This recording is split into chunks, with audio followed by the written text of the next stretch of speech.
Hi everyone, welcome to education point. So हम यहाँ पे जो है क्लास 12 की जो एनसीईआरटी है हिस्ट्री की उसे कवर कर रहे हैं। उसका पार्ट 1 जो है वो हमने यहाँ पे कवर करना स्टार्ट किया था। That is about our ancient theme, right. तो इसमें हम जो है एंशिएंट थीम को ही कवर करेंगे। तो इसमें जो है ना, इस बुक का जो फर्स्ट चैप्टर है that is related to the Indus valley civilization, उसे हम कवर कर चुके हैं। एंड आफ्टर दैट जो है हमने यहाँ पे सेकंड चैप्टर को स्टार्ट किया था, जिसमें हम जनपद्स एंड महाजनपद्स के बारे में पढ़ रहे थे, राइट। तो उसी चैप्टर को ही जो है आज हम आगे जाके कंटिन्यू करेंगे। हमने जो है डिफरेंट महाजनपद्स की बात की है। टोटल 16 महाजनपद्स हैं यहाँ पे, एंड उनमें से एक महाजनपद मगध है, जो कि बाद में जो है बड़ी एम्पायर बन जाता है, जाके मौर्यन एम्पायर के नाम से जो कि फेमस होता है, राइट। एंड उसके बाद में जो है कुछ और भी स्टेट्स थी, उनके बारे में हम बात करने की कोशिश कर रहे थे। कॉइन्स जो हैं जो यहाँ पे मिले हैं अलग अलग तरह के, right, all over the sub continent, उन्हें डिसाइफर करने की कोशिश की जा रही है, राइट। उन्हें जो है अच्छे से यहाँ पे समझा जा रहा है। न्यूमिस्मेटिस्ट जो होते हैं उनके बारे में हमने बात की थी। तो अब हम यहाँ पे बात करेंगे इंस्क्रिप्शंस के बारे में दोबारा से, कि जो भी इंस्क्रिप्शंस हमें यहाँ से मिली हैं उन्हें जो है डिसाइफर किस तरह से किया गया है, किन लोगों ने यहाँ पे डिसाइफर किया है। एंड उन इंस्क्रिप्शंस में जो है लैंग्वेज किस तरह से, जो यहाँ पे जो लैंग्वेज यूज की गई है ना, उन्हें उसे किस तरह से डिसाइफर किया गया है, कौन से स्क्रिप्ट का यहाँ पे यूज किया गया है, एंड जो आर्कियोलॉजिस्ट है वो किस तरह से यहाँ पे इन्हें डिसाइफर करते हैं। तो वो सारी चीजें जो है आज हम यहाँ पे कंटिन्यू करेंगे, राइट। So let's see. तो ये आप यहाँ पे जो देख पा रहे हो ना, ये एक इंस्क्रिप्शन है that belongs to the Mauryan period, right. तो ये आप यहाँ पे देख पा रहे हो कि ये चीजें यहाँ पे लिखी हुई है, ये लाइंस लिखी हुई हैं, तो कोई स्क्रिप्ट है यहाँ पे। तो इन सारे वर्ड्स को जो है ना, इन सिंबल्स को जो है यहाँ पे समझने की कोशिश की जाती है by the archaeologist. So far we have been studying except from the inscriptions among other things। तो हम जो है कई सारी चीजें जो है पढ़ने की कोशिश कर रहे हैं from the inscriptions, and but how do historians find out what is written on them। तो अब historians को किस तरह से पता चलता है कि उसके ऊपर क्या लिखा है। तो ब्राह्मी जो है ये एक स्क्रिप्ट है, जो कि यहाँ पे मोस्टली जो मॉडर्न एक तरह से इंस्क्रिप्शंस थी ना, उसमें ब्राह्मी स्क्रिप्ट का यहाँ पे यूज किया गया है। उसे डिसाइफर किस तरह से किया गया है वो देखेंगे। So the most scripts used to write the modern Indian languages are derived from the Brahmi, right. तो जितनी भी यहाँ पे जो स्क्रिप्ट्स है ना, जो यूज की गई हैं मॉडर्न इंडियन लैंग्वेजेस को जो है लिखने के लिए, जो आज हम यहाँ पे इंडियन लैंग्वेजेस जो है बोलते हैं अलग अलग जगह पे, तो वो जो है कहाँ से डिराइव हुई है, वो जो है ब्राह्मी स्क्रिप्ट से ही डिराइव हुई है। तो यही वाली ब्राह्मी स्क्रिप्ट जो है ना, वो इवन अशोकन इंस्क्रिप्शंस में भी हमें देखने को मिलती है, राइट। जो आज की लैंग्वेजेस हम यहाँ पे बोलते हैं अलग अलग जगह पे, तो उसमें जो है स्क्रिप्ट कौन सी यूज की जाती है, उसमें ब्राह्मी स्क्रिप्ट जो है, जो ग्रामर वगैरह होती है ना, वो ब्राह्मी जो है वो यूज की जाती है। तो यही वाली जो स्क्रिप्ट है वो अशोकन इंस्क्रिप्शंस में भी हमें जो है देखने को मिलती है।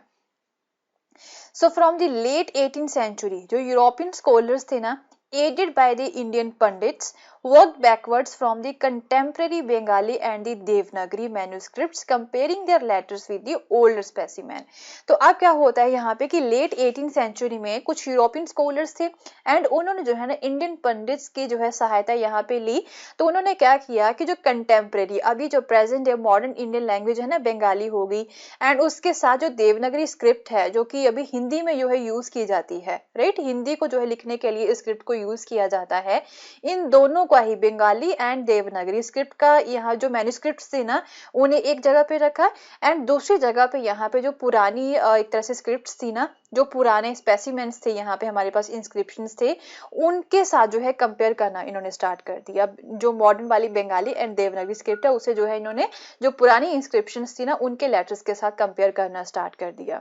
तो फिर ये देखते हैं कि कौन सा वर्ड यहाँ पे मैच होता है। तो जो वर्ड यहाँ पे मैच होता है उसका मीनिंग फिर धीरे धीरे ये निकालते जाते हैं, कि मॉडर्न डे में हम उस वर्ड का क्या मीनिंग निकालते हैं, तो वही मीनिंग हो सकता है वो उसका भी यहाँ पे पीछे रहा होगा उस लेटर का। So the scholars who studied early inscriptions sometime assumed these were in Sanskrit, although the earlier inscriptions were in fact in the प्राकृत। तो यहाँ पे कुछ और भी स्कॉलर्स हैं जो जिन्होंने इन अर्ली इंस्क्रिप्शंस को पढ़ा है, तो वो ये बोलते हैं कि डैट की इसमें ये जो है संस्कृत लैंग्वेज का जो है मोस्टली यहाँ पे यूज करते थे, बट जो अर्लीस्ट इंस्क्रिप्शंस थी ना मोस्टली ऑल्दो वो प्राकृत लैंग्वेज में थी। So it was only after decades of painstaking investigation by the several epigraphists that James Prince was able to decipher the Ashokan Brahmi in 1838. तो फिर काफी लंबा समय यहाँ पे लगता है, काफी ज्यादा इन्वेस्टिगेशंस यहाँ पे की जाती है डिफरेंट एपिग्राफिस्ट के द्वारा।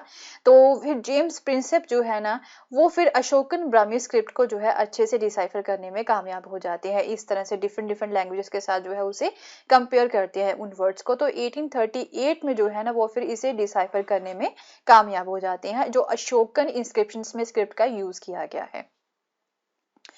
तो ये जो पिक्चर आप यहाँ पे देख पा रहे हो ना कि ये वाली जो लाइन है ना ये है ब्राह्मी स्क्रिप्ट जो कि अशोकन इंस्क्रिप्शंस में यूज की गई है, एंड ये वाली जो लाइन है ये है Devanagari, right.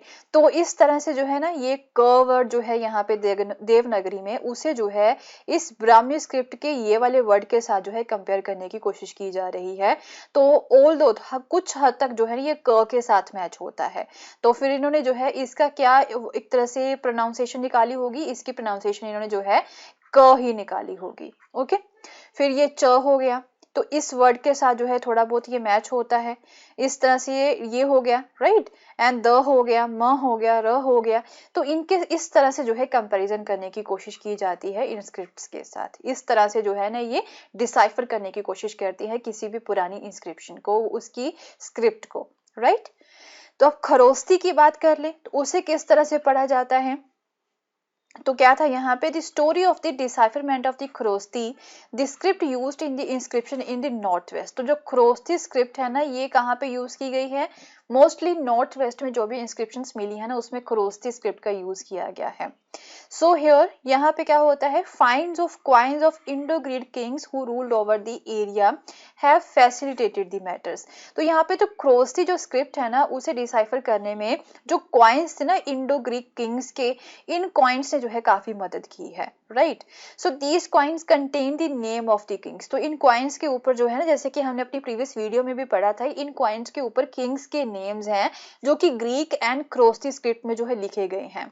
So European scholars who could read the former compare the letters. तो अब जो यूरोपियन स्कॉलर्स है ना वो ग्रीक लैंग्वेज को तो जानते हैं, तो वो फिर इस तरह से जो है, जो यूरोपियन स्कॉलर्स है वो ग्रीक लैंग्वेज को जानते हैं, तो फिर ग्रीक लैंग्वेज का यूज करके ही जो है ना वो फिर इसे डिसाइफर करने की कोशिश करते हैं खरोस्ती को भी।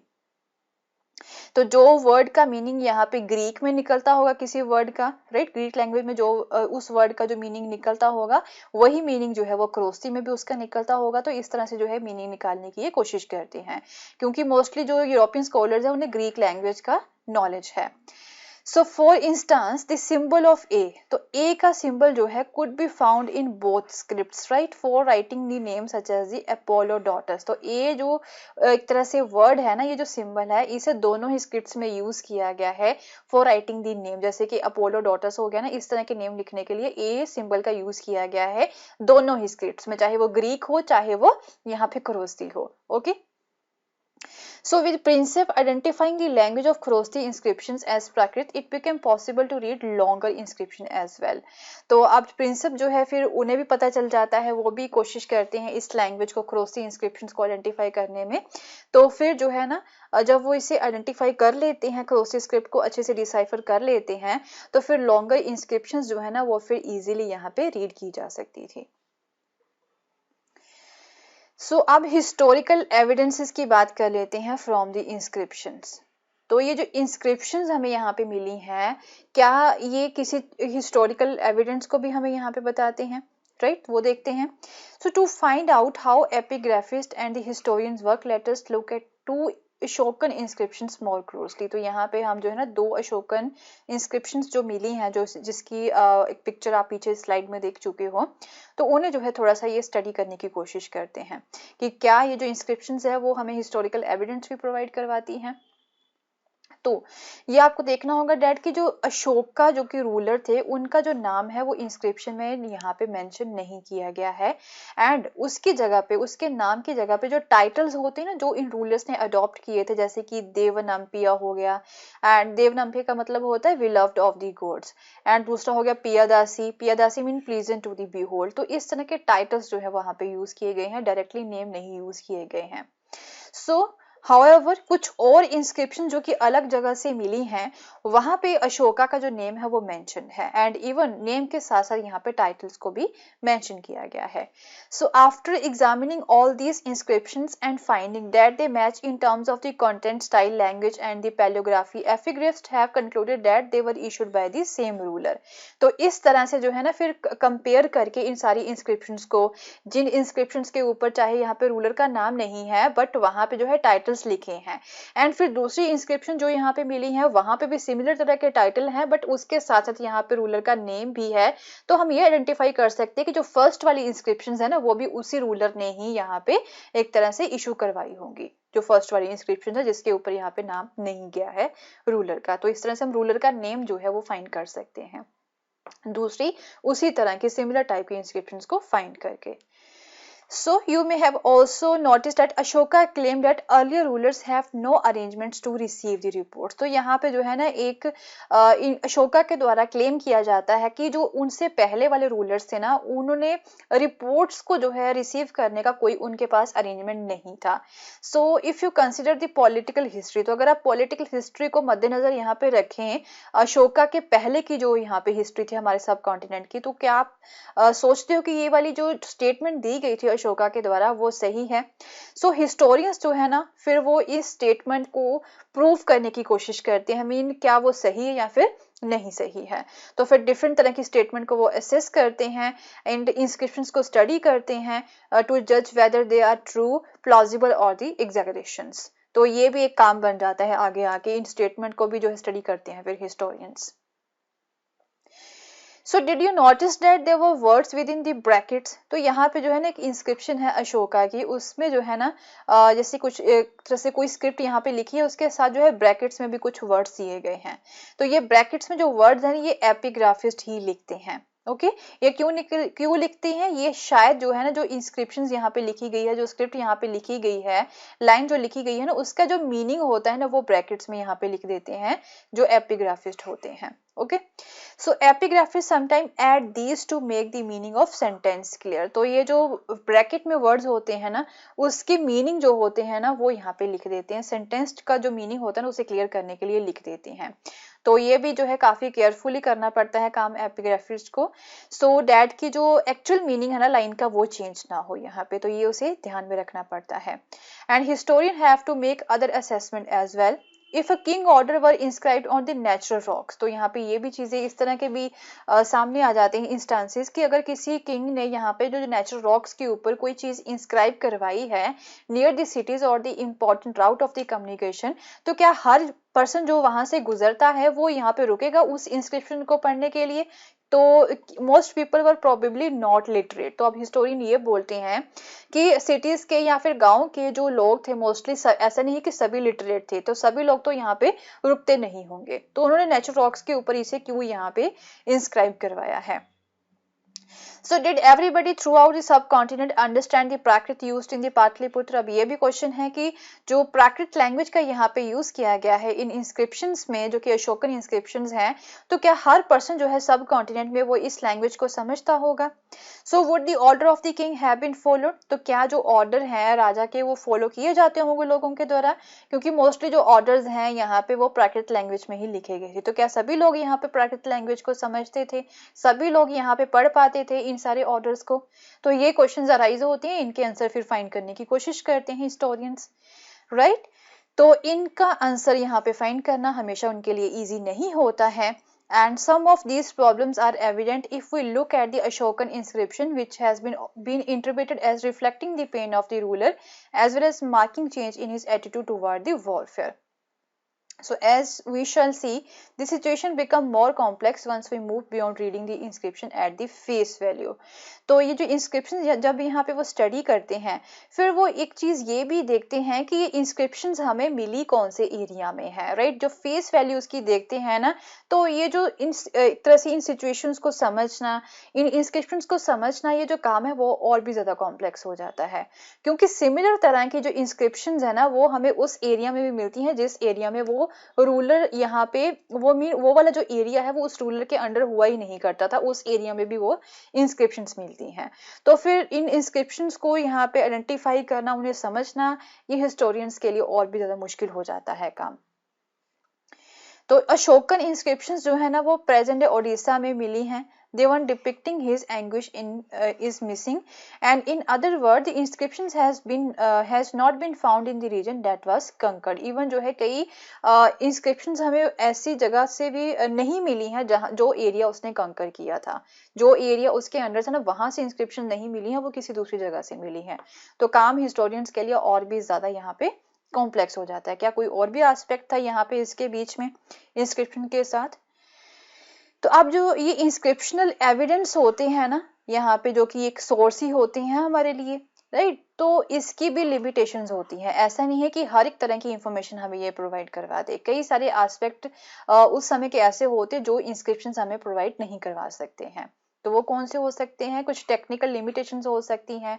कई बार ऐसा हो सकता है कि जो लेटर्स उसके ऊपर जो इंग्रेव किए गए हैं वो काफी ज्यादा फीके हो गए हों, एंड उन्हें रिकंस्ट्रक्ट करना जो है वो काफी मुश्किल है। तो एक्चुअल मीनिंग जो है वहां पे लाइन का वो हमें पता नहीं चलेगा जब एक तरह से वहां से लेटर्स ही मिसिंग है, या फिर जो लेटर्स वहां से डैमेज हो गई हो, या फिर जो लेटर्स मिसिंग हो वहां पे क्योंकि इंस्क्रिप्शन जो है वो डैमेज हो गई हैं, तो तभी हमें एक्चुअल मीनिंग जो है वहां पे नहीं पता चलेगा उन इंस्क्रिप्शन से।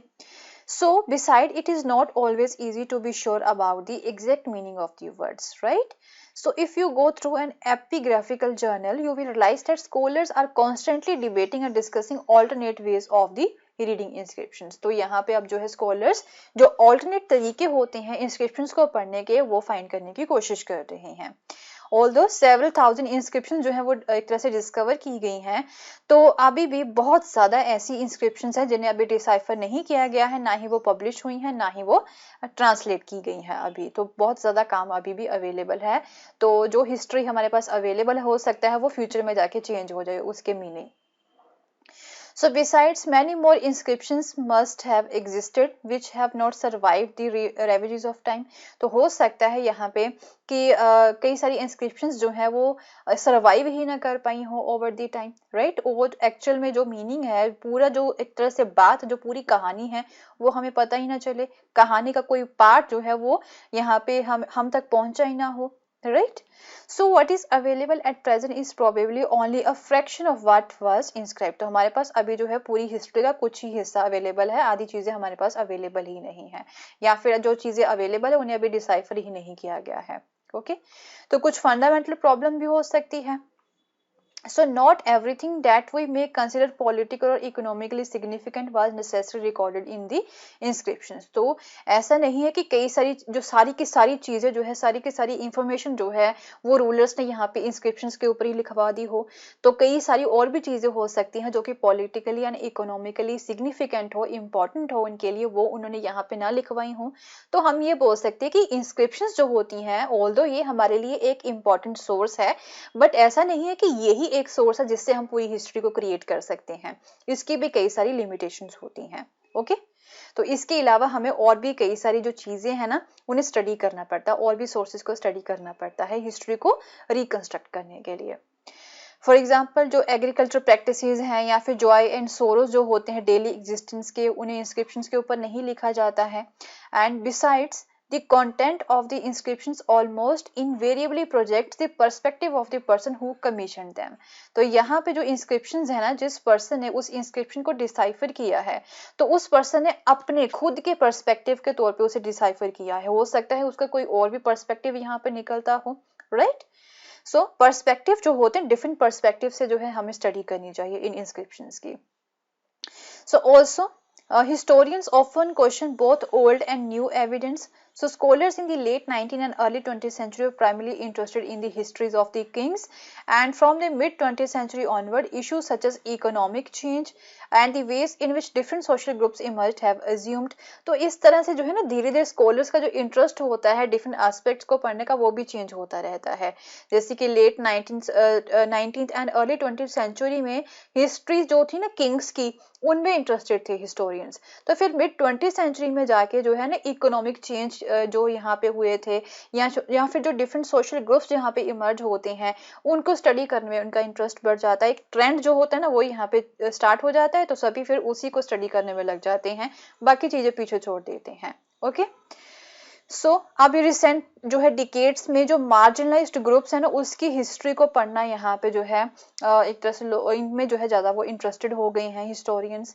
तो this will probably lead to fresh investigation of the old sources and the development of new strategies of analysis. तो इस तरह से जो है ना फिर धीरे धीरे ये फिर से पुरानी चीजों को स्टडी करते हैं, फ्रेश इन्वेस्टिगेशन यहाँ पे होती है ओल्ड सोर्सेज की, तो नई स्ट्रेटजीज जो होती है एनालिसिस की वो भी डेवलप यहाँ पे होती रहती हैं, जिसके थ्रू हमें जो है डिफरेंट एस्पेक्ट्स जो है वो आगे जाके फ्यूचर में हो सकता है और भी कई चीजें हमें मिल जाए।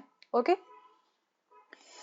so with this we have completed the chapter number 2 of the part 1 of class 12th NCERT, and in our next video we will start the chapter number 3, right? and so मिलते हैं फिर अपनी नेक्स्ट वीडियो में। And अगर आपको मेरा course